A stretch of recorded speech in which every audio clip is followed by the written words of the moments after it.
নমস্কার বন্ধুরা, সাথী দে ইউটিউব চ্যানেলে সবাইকে স্বাগত।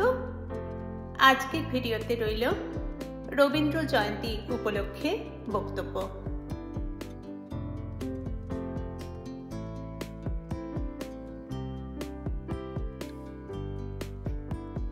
উপস্থিত সম্মানিত অতিথি, শ্রদ্ধেয় অধ্যক্ষ, উপাধ্যক্ষ, শিক্ষক এবং আমার প্রিয় শিক্ষার্থীরা, আপনাদের সবাইকে স্বাগতম। আজ আমরা বিশ্ববরেণ্য বাঙালি কবি, লেখক, দার্শনিক, চিত্রশিল্পী, সমাজ সংস্কারক এবং নোবেল বিজয়ী রবীন্দ্রনাথ ঠাকুরের জন্মবার্ষিকী উদযাপন করতে সমবেত হয়েছি। রবীন্দ্র জয়ন্তী উপলক্ষে প্রথমেই সকলকে জানাই আন্তরিক অভিনন্দন।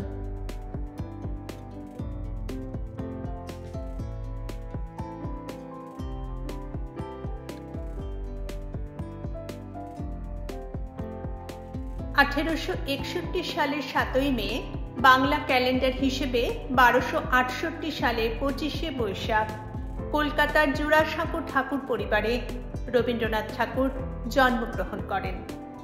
তার পিতা মহর্ষি দেবেন্দ্রনাথ ঠাকুর এবং মাতা সারদা সুন্দরী দেবী। তার পিতা ছিলেন একজন প্রখ্যাত বাঙালি সমাজ সংস্কারক।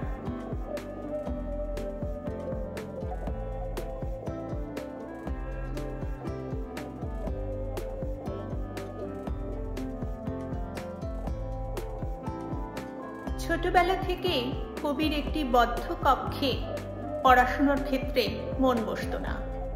জোড়াসাঁকোর ঠাকুর বাড়িতে বা কলকাতার বাইরে পারিবারিক বাগান বাড়িতে প্রাকৃতিক পরিবেশের মধ্যে ঘুরে বেড়াতে বেশি স্বচ্ছন্দ বোধ করতেন তিনি। 1901 সালে তিনি পশ্চিমবঙ্গের শান্তিনিকেতনে ব্রহ্মচর্যাশ্রম প্রতিষ্ঠা করেন, যা পরবর্তীকালে বিশ্বভারতী নামে পরিচিতি পায়।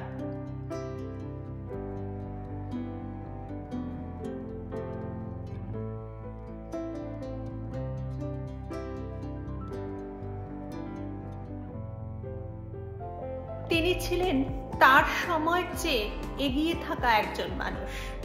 তিনি প্রাচ্য ও পাশ্চাত্যের সৌন্দর্যকে খুব সুন্দরভাবে একত্রিত করেছিলেন। ভাষা, সংস্কৃতি এবং ভূগোলকে ছাড়িয়ে তার কথা আজও বিশ্বজুড়ে প্রতিধ্বনিত হচ্ছে। বাংলা সাহিত্যকে তিনি বিশ্বের দরবারে সম্মানের আসনে পৌঁছে দিয়েছেন।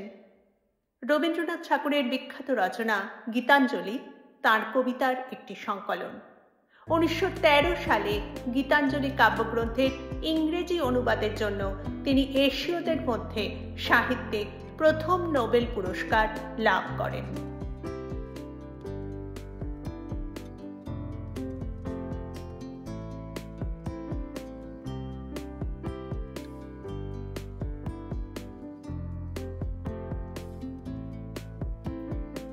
রবীন্দ্রনাথকে গুরুদেব, কবিগুরু ও বিশ্বকবি অভিধায় ভূষিত করা হয়।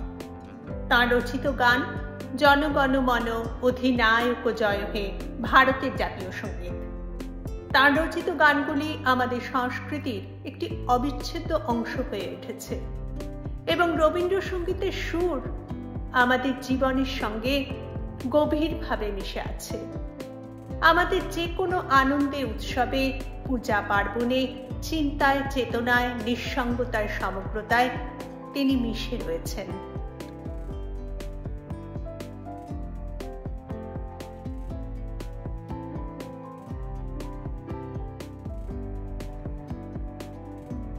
কিন্তু তাঁর সাহিত্যিক প্রতিভার বাইরেও তিনি ছিলেন একজন দূরদর্শী। তিনি শিক্ষা, সাংস্কৃতিক আদান প্রদান এবং মানবতাবাদের শক্তিতে গভীরভাবে বিশ্বাস করতেন।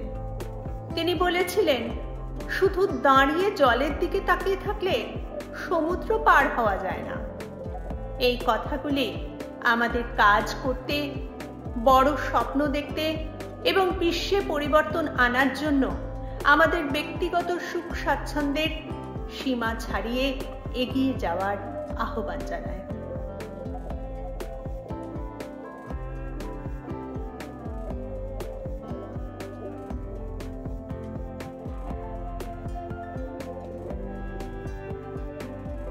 রবীন্দ্রনাথ ঠাকুরের কাজ, তার কবিতা, গান বা অন্যান্য শৈল্পিক প্রচেষ্টাতেই হোক না কেন, সর্বদাই ছিল সম্মিলিত মানবতার অনুভূতি জাগ্রত করার লক্ষ্যে, ব্যক্তিগত বিকাশের মাধ্যমে সমাজের উন্নতির প্রতি বিশ্বাস জাগ্রত করার লক্ষ্যে। রবীন্দ্রনাথের ধর্মীয় ও দার্শনিক চেতনা ছিল শুধু নিজের শান্তি বা নিজের আত্মার মুক্তির জন্য ধর্ম নয়, মানুষের কল্যাণের জন্য যে সাধনা, তাই ছিল তার ধর্ম। তার দর্শন ছিল মানুষের মুক্তির দর্শন। মানবতাবাদী এই কবি বিশ্বাস করতেন বিশ্ব মানবতায়।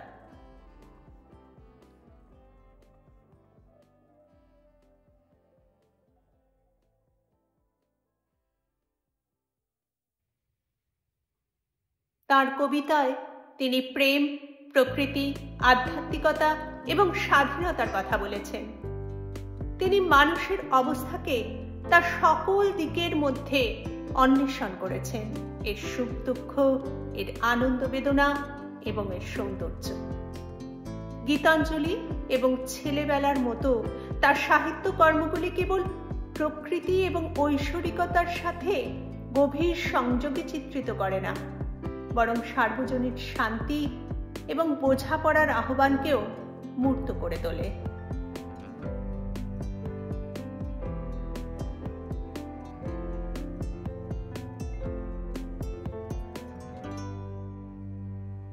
তার বেশিরভাগ লেখায় বাংলার মানুষের জীবনকে কেন্দ্র করে রচিত।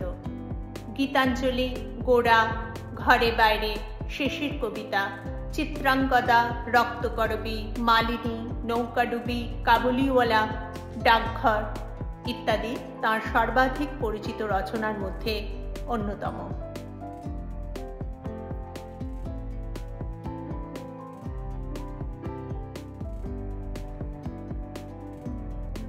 (1905) সালে লর্ড কার্জনের প্রদেশ বিভক্তির ঘোষণার প্রতিবাদে বাংলার বিভিন্ন অংশে স্বদেশী ও বয়কট আন্দোলন শুরু হয়েছিল। তার পুরো ভাগে ছিলেন রবীন্দ্রনাথ ঠাকুর। তার জাতীয়তাবাদ এবং দেশপ্রেম তাকে মহান ও মহৎ করে তুলেছিল।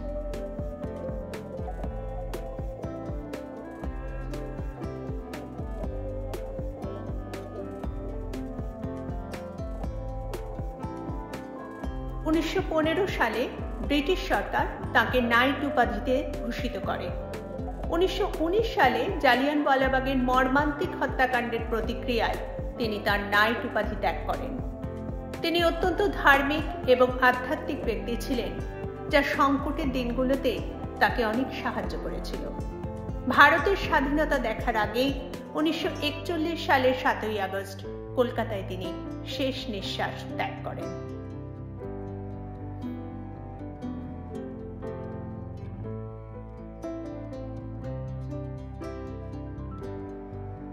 ভারতের জন্য তার দৃষ্টিভঙ্গি অতীতে প্রথিত ছিল না, বরং ঐতিহ্যের প্রতি শ্রদ্ধা বজায় রেখে আধুনিকতাকে আলিঙ্গন করেছিল। তিনি আমাদের জাতীয় সীমানা ছাড়িয়ে চিন্তা করতে, বিশ্বকে একটি আন্তঃসংযুক্ত সম্প্রদায় হিসেবে গ্রহণ করতে এবং প্রেম, সহানুভূতি এবং ঐক্যের উপর ভিত্তি করে একটি সুন্দর ভবিষ্যৎ গড়ে তুলতে উৎসাহিত করেছিলেন।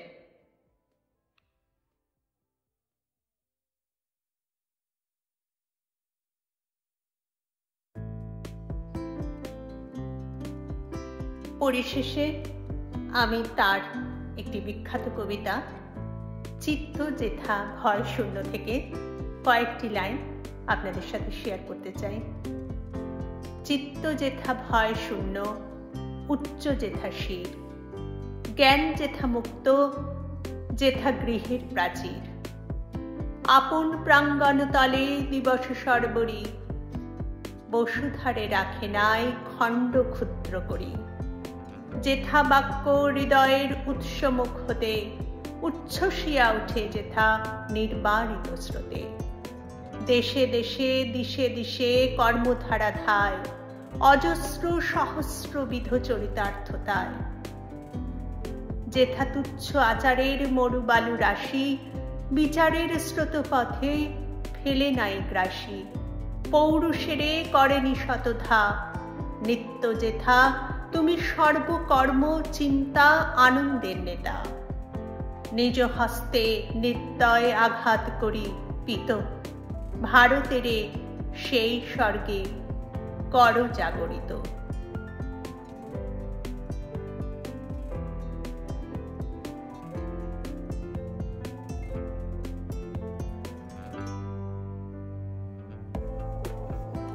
এই রবীন্দ্র জয়ন্তীতে আসুন আমরা তার এই কথাগুলো হৃদয়ে ধারণ করি এবং স্বাধীনতা, সত্য এবং সম্প্রীতির এক বিশ্ব গড়ে তোলার জন্য কাজ চালিয়ে যাই। রবীন্দ্র জয়ন্তী পালনের মধ্যে দিয়ে বাঙালি জাতি বাংলা ভাষা, সাহিত্য, শিক্ষা, সংস্কৃতি, মন মানসিকতা বিকাশে রবীন্দ্রনাথের অসামান্য অবদানের প্রতি ঋণ স্বীকার করে। হে কবিগুরু, লহ প্রণাম।